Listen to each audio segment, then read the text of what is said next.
Here we are, guys. Here we are. Interview with the Vampire, season 2, episode 8. Wow. Just wow. I mean, damn. This episode, like, I am speechless. Let me just start from the beginning. I knew Armand wasn't shit. I knew this man was not shit. I knew it. I knew it. Like, the writers were trying to play in our faces. They were trying to play with my face with that Armand saved Louis bullshit. But I knew it was fake. I knew there was no way that Armand was the one who saved Louis. It just didn't make sense.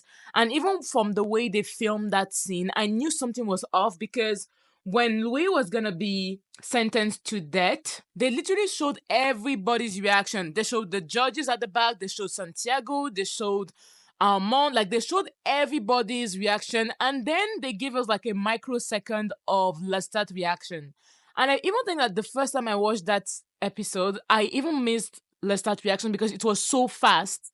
And I was like, something feels wrong. Something feels wrong. There's something that is fishy because when you're sentencing Louis to death, if there's one person's reaction, if the camera needs to be in one person's face, is Lestat. Is Lestat.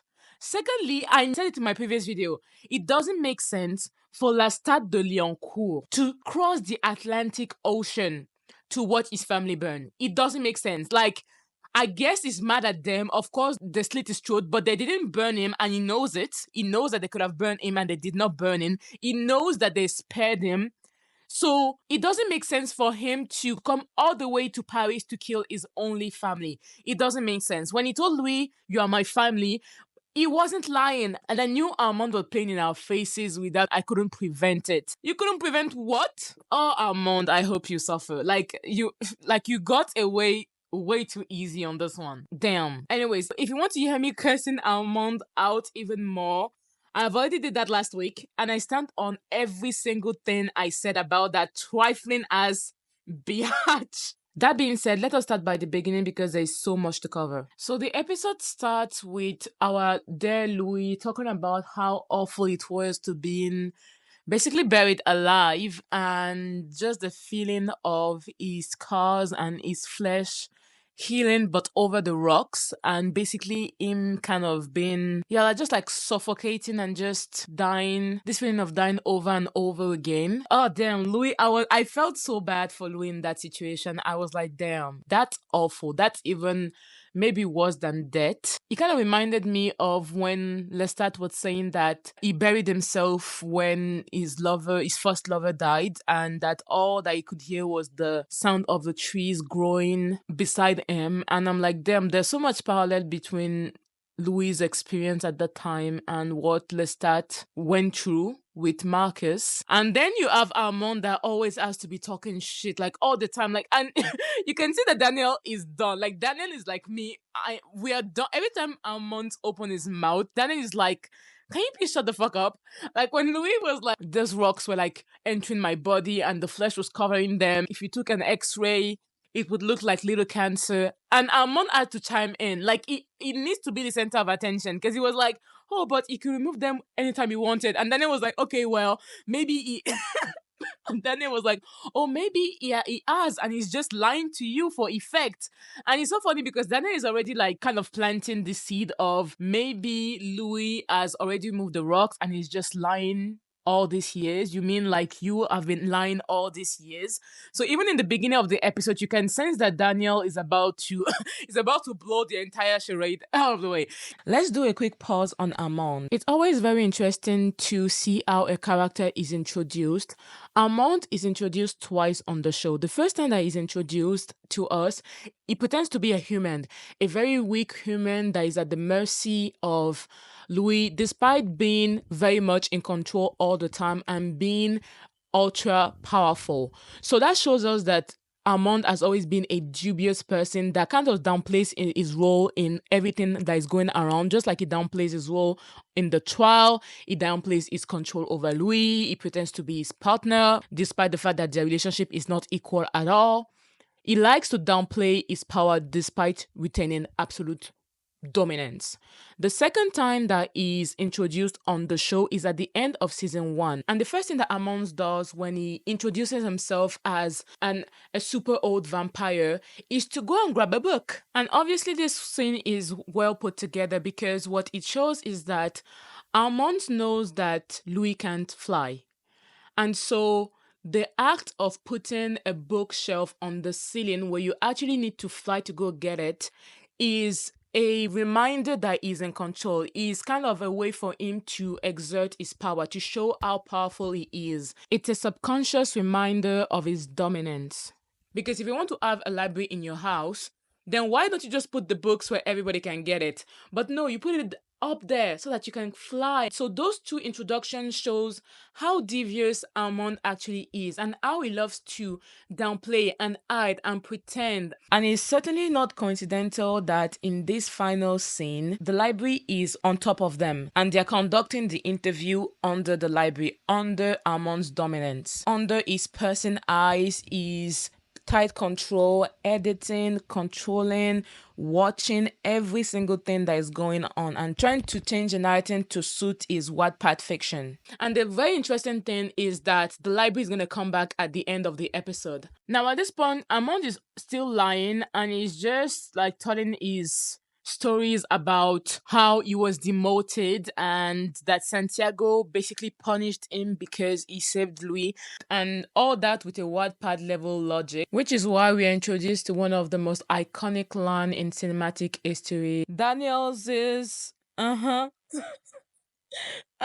yeah, sure.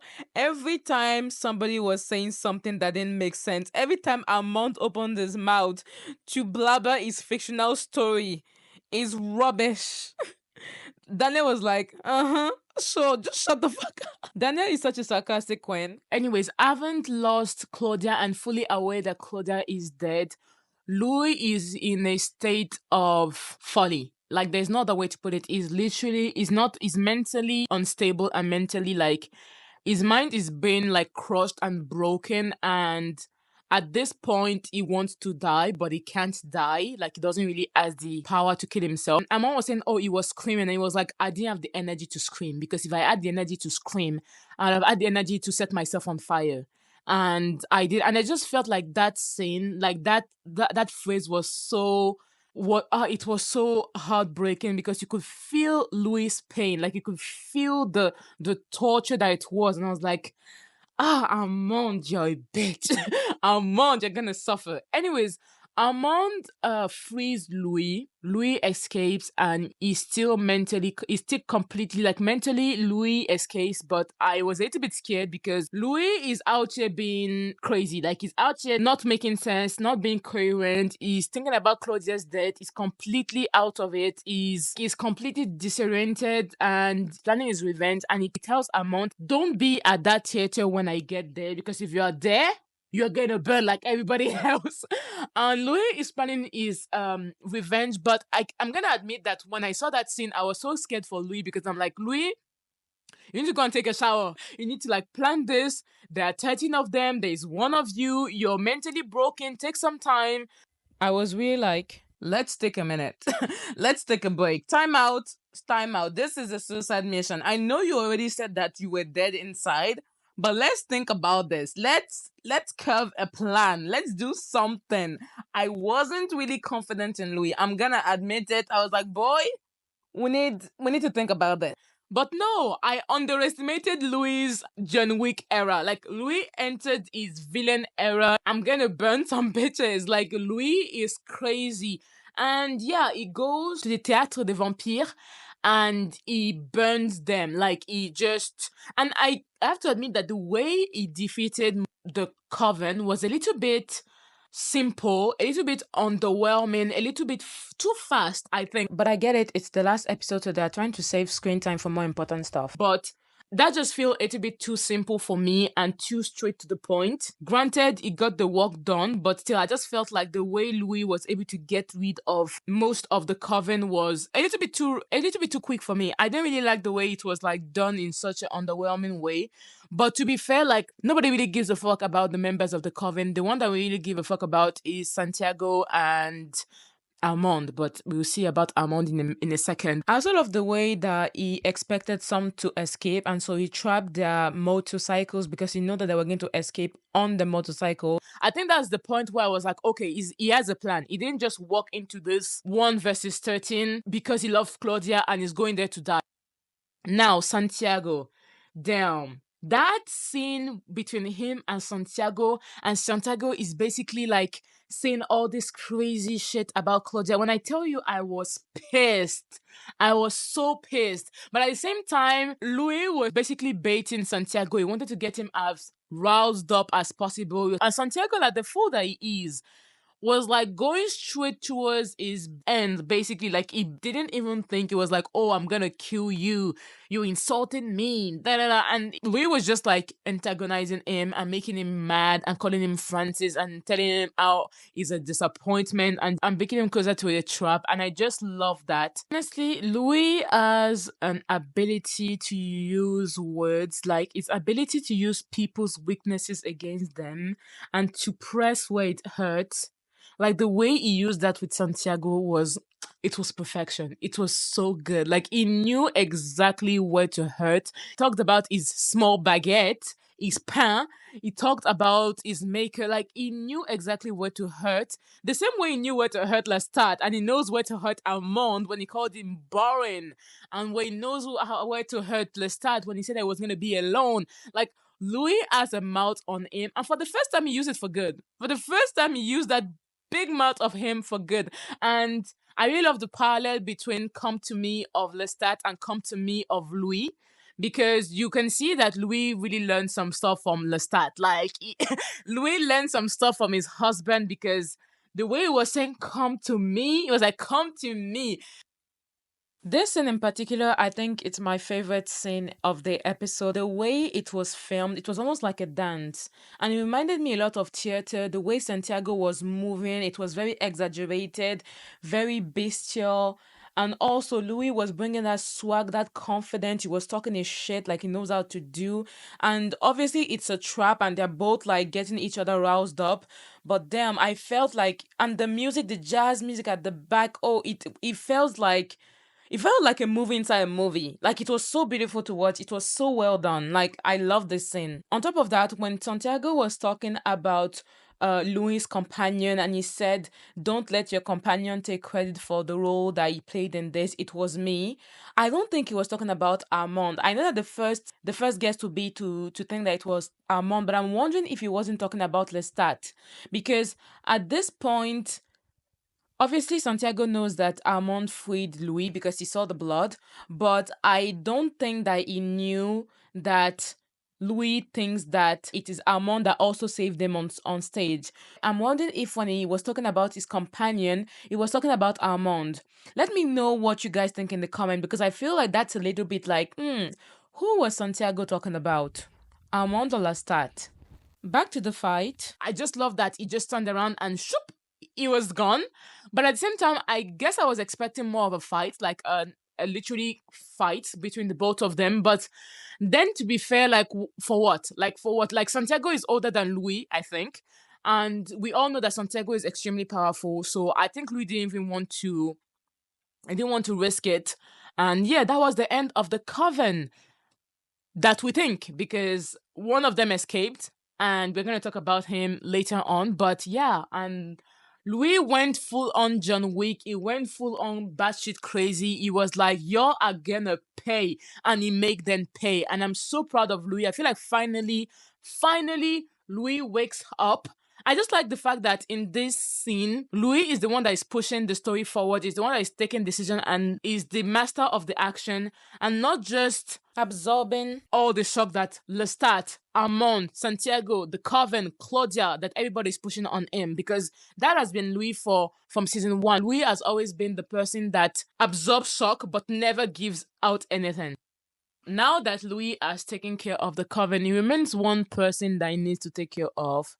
And it's Lestat because from Louis' perspective, Lestat is the reason why Claudia is dead. He was with them. He orchestrated all this with them because he doesn't know the truth. And Armand is very is very eager to take credit. By the way, I find it interesting that Armand woke Louis up, especially because like he didn't know if Louis was gonna believe him that he's the one who saved them because Louis's mind was in a fog. But I guess he knew that Louis was so ready to just condemn Lestat no matter what that he didn't think for a second that maybe it was actually Lestat who saved him.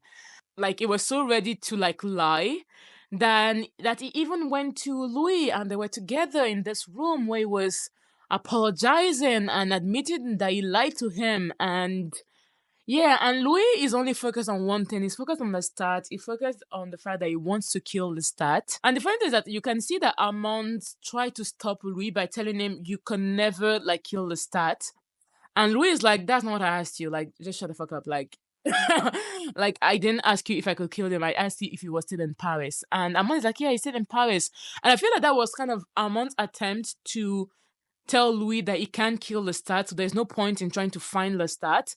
But for him, he's trying to be like, maybe you guys shouldn't be in the same room together because I don't want there to be some conversations between you two that, that are not going to be at my advantage. And Louis and Armand, the final start in Magnus's lair. You can see the pain in Lestat's face. I feel like this second season, Lestat is deep in thought and deep in like reliving his trauma and pain. And it's funny because when Lestat sees Louis and then he sees Armand, and you can see that he doesn't understand. Like, he's like, what are you doing here?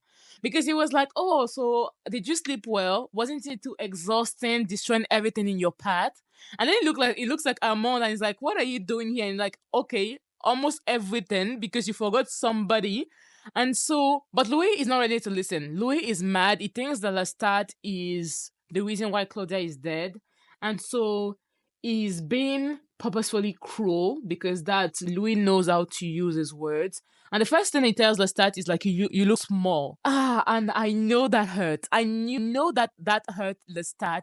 Especially because like Armand is right there. And Armand is so bold because Lestat could blow up his cover at any moment. That man must have been shaking in his boots. And I think at that point, Lestat kind of understands what happened because he sees that Louis hates him. Louis tells Lestat exactly what I said last week, which is that you cross the Atlantic Ocean to kill your family. Like, you cross the Atlantic Ocean to kill your family. Like, really? Are you that petty? Are you that of a monster?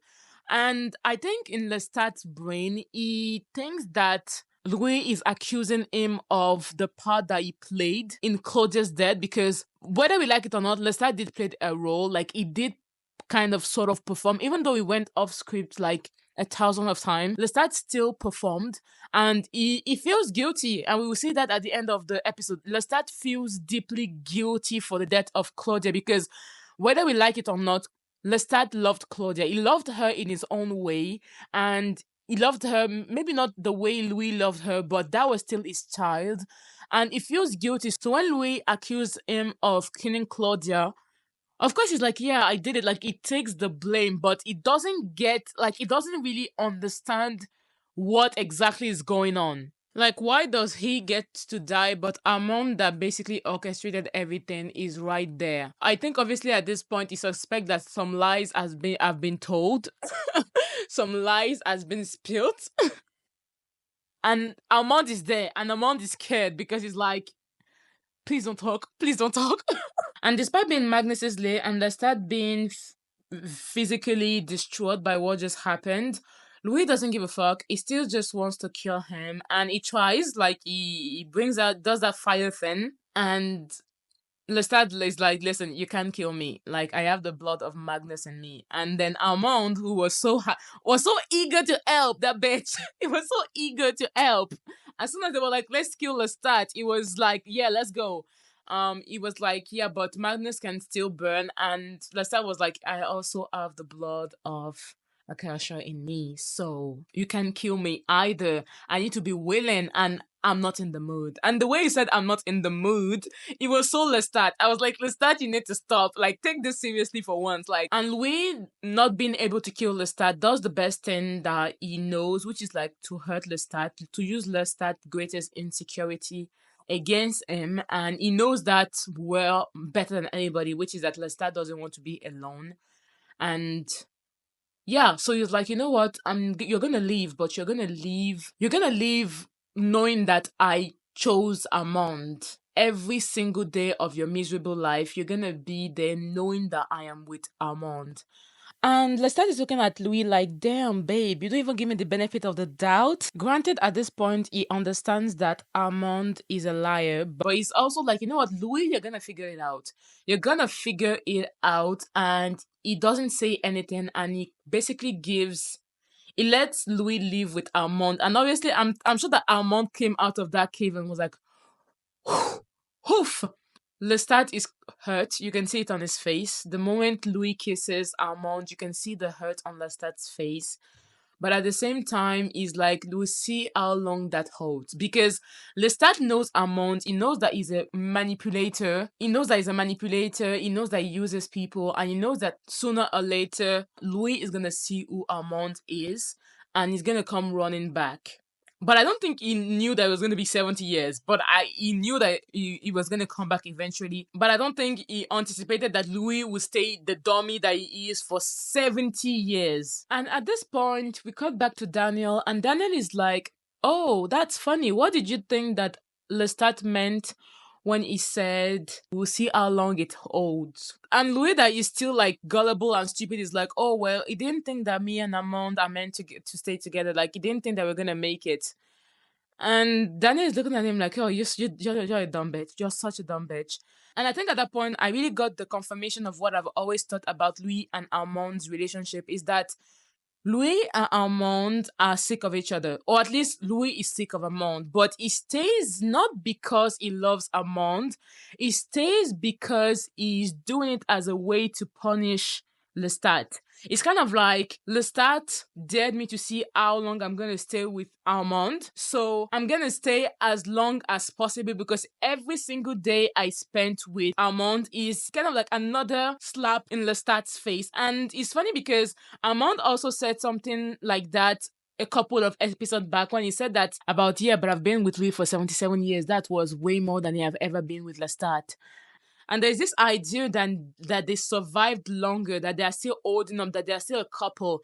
But for Louis, it's kind of like, if Lestat was out of the equation, they wouldn't be together anymore. And so it's funny because even in terms of the longevity of their relationship, Lestat is still front and center. Lestat is still there. The only reason why Louis is still putting up with Armand's boring ass is because of Lestat. It's because it's kind of his way of punishing Lestat. And I'm like, Louis, boy, you need to wake up. You need to wake up. You're punishing yourself. You're punishing yourself. And that's the end of the interview. They leave Lestat in Magnus's lair, and they just go off together. Except that we are at 28 minutes, and Louis says, and that's the end, and there's nothing else. I was like, I don't think so. And Daniel was like, I don't think so. And Daniel is so funny because he was like, oh, okay, perfect. And they all look so proud of themselves. And those two fools, Louis and Armand, they look so proud of themselves. They're like, yeah, we did it. End of session. And Daniel is looking at them like, yeah, end of session. Yeah, okay, my turn. My turn. It's game time, bitches. And Daniel starts doing his job. I feel like he has let them talk for the last like 2 episodes. It was like, talk your shit. I'm gonna blow this charade in a second. And he starts asking questions. And it's like, okay, well, there's one vampire that escaped. What did you do with your revenge on him? And Louis looks a little bit like surprised, and he's like, oh wait, I did forget one person. Still wondering if he actually forgot him, or if Armand actually made him forget about Sam, because Sam is the only person that can actually tell him, I wasn't guarding Armand. The fuck are you talking about? So, it looks like another one of Armand's rough editing in Louis' mind. Just saying. And you can see Armand that is starting to stress. You can feel the stress. You can feel the intensity. You can see that Armand is sensing that something is off. Armand has been sensing that something is off with Daniel since the beginning of this interview, because Daniel is talking with the people of Telemasca, and more precisely is talking with Rashid, and Rashid is bringing him the proof, well, brought him the proof that he needed, and he's trying to be slick about it and asking questions. And Armand is feeling that something is off. So by this time, Louis tells him, yeah, I made a mistake. It's fine. It's no big deal. And they're both trying to move on. Like, even Louis is trying to move on. And he's like, no, no, okay, sorry, sorry, sorry. But I still have another question. Like, that Sam vampire that escaped, you really let him go? And they're like, yeah, I am healed. I don't need that rage anymore. So I let him go. It's fine. Like, okay, but at some point, that guy is in two places at the same time. Like, Sam is guarding Armand, but at the same time, he's also helping to bury you alive. So which one is it? Is he with Armand? Or is he helping to bury you alive? And at this point, Armand rushes in and he's like, no, no, no, no, no, no, no. He was actually with me. He was guarding me. I was not part of this. Like, he was guarding me. And Daniel is like, okay, okay, okay. I guess once again, Louis just got it wrong. He wasn't trying to bury him alive. He was with you, okay, but when you were in New Orleans, Lestat used his mind to control about 30 soldiers, and Louis is like, yes, and Daniel is like, yes. So it seems to me that there were more than one person that could have saved you at that trial. And you and you see Louis' reaction that in the last 77 years, it never occurred to Louis Stupid de Pont de Lac that maybe, just maybe, the love of his life actually tried to save him. And you can see that thing thick in his brain. And obviously, like, Armand is pissed. He knows that Daniel knows. Daniel just brings out the evidence that just nails Armand's coffin and is like, here are Armand's notes that he made when he was rehearsing your death. And I knew Armand was in on it. I knew he rehearsed it. He's a line bitch. Armand is so devious. He's so devious, and Louis can't believe it. He's like, what? What? Not only did Armand participate, he also orchestrated the entire thing because he was basically planning Louis and Claudia's death. Like, they were both supposed to die. And the only person that tried to stop the trial was Lestat. The only person that kept going off script was Lestat. The only person that apologized, that tried to humanize those two vampires, was Lestat. So the only person that would have saved them at the end was Lestat. Like, it made so much sense. And at this point, we got to them rehearsing the play, and you can see how Armand was front and central in this scheme, that he orchestrated everything. You can see that Lestat never wanted to play. Wasn't a willing participant. He was so pissed. And Lestat had to defend his family. He had to defend his daughter, Claudia. I think I teared up a little bit when he said, you have no idea of Claudia's strength. And you can really see the pain in his face because he feels stuck. He can't really help them in the position that he is. He's outnumbered. When Amon said they're going to fog Claudia's mind, Lestat loses it on him. He's like, don't you dare. And I was so proud of Lestat at that moment. I was so proud of them. I was like, damn, the Leoncourt family is just amazing. Back to the present day. And finally, the moment we were all waiting for, Louis' eyes opened. Finally, after 77 years, he finally realized what actually happened. And I was so scared for Daniel because the way Armand was looking at Daniel, I was like, Daniel, you're so bold. Like, the way he was like yelling in both Louis' face and Armand's face, like, I was like, Daniel, you're sitting right next to him. He can snap your neck. The fuck? Louis leaves, Armand rushes after him, and then Louis beat his ass. He beat his ass, not as much as I would have liked, given that he essentially killed Claudia, but he still roughed him up a little bit because damn, he deserved that, and he deserves so much more. And when Louis hits Armand, you have this powerful and symbolic scene with the ceiling library that shatters on the table. And it's actually quite powerful because that ceiling library, like I said before, is kind of like the physical representation of Armand's domination over Louis, Armand's domination over the interview. And at that point where Louis actually hits Armand, because now his eyes is finally open, obviously, Armand's grip over Louis is gone, and so the library has to go. So it was very powerful how they really like showed that liberation by shattering the library itself. But finally, Louis was like, "You get the fuck out of my face. I don't ever want to see you again." And you see this man, Daniel, if you touch a hair on his head, I'ma come for you. And I was so glad because you could clearly see the relationship between Daniel and Louis. That relationship has always been there since the beginning, like since San Francisco. But I could really see how close they were. And it's even gonna come back later on after this scene. But I was so happy. And the fact that Daniel didn't pack his bag right then and there to leave, like, Daniel, you're not serious. You're really not serious. What do you mean Louis left the apartment and you went behind him? You stayed in that apartment with Armand? Not me. It could have not been me. Could have not been me. The second Rashid was saying, Daniel, get out now, I would have been out the door. I would have been out the door. But Daniel is so curious, so he goes in and he sees that basically Louis have beaten Armand's ass. And when Daniel comes into the room, Armand is on the ground, a little bit like when Lestat was on the ground in Magnus's lair, and Louis tells him, "You look small." And I just thought to myself, when I saw Armand in that moment, I was like, Armand, you look small. What happened, bro? Armand, you look so small. And Armand know that he's at fault, so he doesn't do anything. And obviously, I think it also, well, there's still a part of Armand that has actually kind of fallen in love with Louis, I guess. Or more like he has gaslit himself that he loves Louis. And at this point, Louis' eyes has finally opened, so he leaves for, well, the only place that he knows for sure that Lestat is gonna be, which is like back where it all started in New Orleans.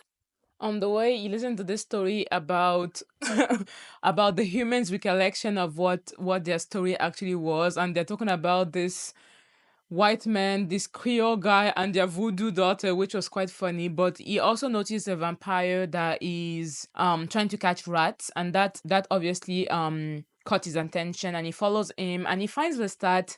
Lestat that is living in this cabin. Lestat looks like he went straight from that dumpster into that cabin that was right next to it, and yeah, stop feeding on human blood. And I kind of feel like it's also a way for him to punish himself. Lestat look completely disoriented. He looks miserable. He looks sad. He looks tormented. And he is tormented. He's tormented by the loss of Claudia because that was his child. He's tormented by the loss of Louis, who was with Armand for 77 years. Lestat is playing piano on this wooden board. He looks disheveled. He looks sad. And Louis comes and you can see that he's sorry. Oh damn, it was such a sad scene. And he says, "Hello, Lestat." And Lestat is like, "Hello, Louis." And oh my god, I lost it. I lost it at this scene. It was too much. Too much. But it's still Lestat because the way he was talking, he just said, "Siri, stop." And we just realized that the music in the background is actually him playing Siri. Oh my god, that was so funny. That was so Lestat. Louis tells him that he's no more with Armand, and he was like, good for you. So I guess he's crazy. He like, okay, you're passing by, and he was like, no, I came here to see you, and he was like, oh, wow, okay. And Louis like, why didn't you tell me back then? But he was like, I feel like from the start perspective, it's more like I didn't tell you, but you weren't ready to listen either. And you kind of went to the conclusion that you wanted to go to. Like, you arrived at the conclusion that you wanted to arrive. You kind of listened, like, Armand is a liar for sure, but a part of you also wanted to believe that it was Armand who saved you and not Lestat because he gave you kind of a reason to hate Lestat. And Daniel clocked that early on in the episode when he asked Louis, why did you tell Armand that your plan? Like, he just betrayed you. You didn't know who was on your side, but you told him to leave the theater without any proof. So yeah, there was a part in Louis that wanted to believe that Armand was the one who saved him. He figured it out. First of all, he did not figure it out. That dumbass did not figure it out. It was a human, Daniel, that figured it out, that put two and two together based on this jumbo mondo story that they told him, was able to figure out that it wasn't Armand but Lestat. And also, like, Louis finally got the truth, but 77 years later, like 77 years later, I don't think Lestat was expecting Louis to come back 77 years later. The way Lestat's voice broke when he said, I know you would figure it out, and you have. All hail me. Gosh, that was hard to watch. That was really hard to watch. 77 years really did a number on Lestat. Like Louis hurt him in the way that he thought he hurt him. Like he did what he wanted to do. Like damn. And finally, Louis apologizes to Lestat. Not really apologizes, but he says thank you. And that's something that Louis has never said to Lestat. Like, thank you for saving my life. Thank you for the gift. Because I feel like that's the bottom line of the story is that Louis has always resented Lestat for transforming him into a vampire. He has never accepted the gift as the gift. And Lestat has always been frustrated with Louis because Louis never took to vampirism. He never accepted the gift.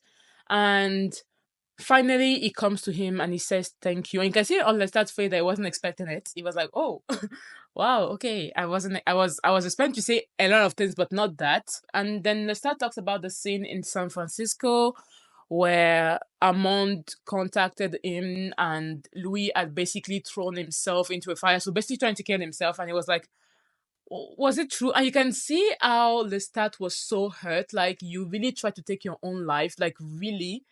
And Lestat must have been so scared, y'all. Like, because it's one thing to know that Louis is somewhere with Armand, but at least he's alive, he exists. It's another thing to live with the possibility that Louis is no more anywhere. And so there's no, like, oh my god, I just feel like from Lestat's perspective, having been called by Armand and knowing that Louis tried to kill himself and he really can't do anything about it, must have been so hurtful for Lestat. And he actually had to ask him, like, did you try to take your own life? And he was like, yeah, I was so lost. I was so hurt. And then they talk about Claudia. Oh, y'all, they talk about Claudia. We could actually see it last episode when Claudia is dying and Lestat just looks at her and he is horrified. He's literally horrified. Like, that look of Lestat watching his child die was so terrible. In her last moment, she looked at me. She looked at her only parent there, and she looked at her father. But you can know that he feels so guilty. He feels so guilty for the part that he played in her death, and he feels so guilty that he wasn't able to save her. And Louis knows. Louis knows that if Lestat could have actually saved her, he would have. He just couldn't. And just that final embrace when they embrace each other and they both reassure each other. Obviously, they're not getting back together yet. Yet, I hope. They're not getting back together yet, but it's still a step in the right direction. I just love that embrace, that acknowledgement of everything that happened, that mourning of their daughter together, because they are mourning. They're still mourning Claudia, and they haven't done that mourning together. Like, Louis spent 77 years in the arms of the person who killed his daughter, and Lestat spent it all by himself, beating himself up and just punishing himself for that day. And finally, they get to like mourn her together, and we don't know exactly what words were exchanged between them. But I wish we wouldn't know. Like, I wish that I just hope that next season they won't tell us what was said between them, because I feel like imagination is always the best writer, and we can all go on and try to imagine what they said to each other. I'm sure we all have our guesses, and I'm very curious to know what your guess is. Mine is that I watched the scene and I can see that Louis is the one that is talking. The Louis tells Lestat something and then they embrace, and I think that Louis must have said one of two things. The first thing is that he told him I love you, because when you look at their story, I think I love you is something that Louis has never said to Lestat. It's just that declaration of love that he has always denied this man, and that Lestat desperately needs to hear. So I'm thinking that maybe he finally told him that he loves him, which is true, but he has never said it.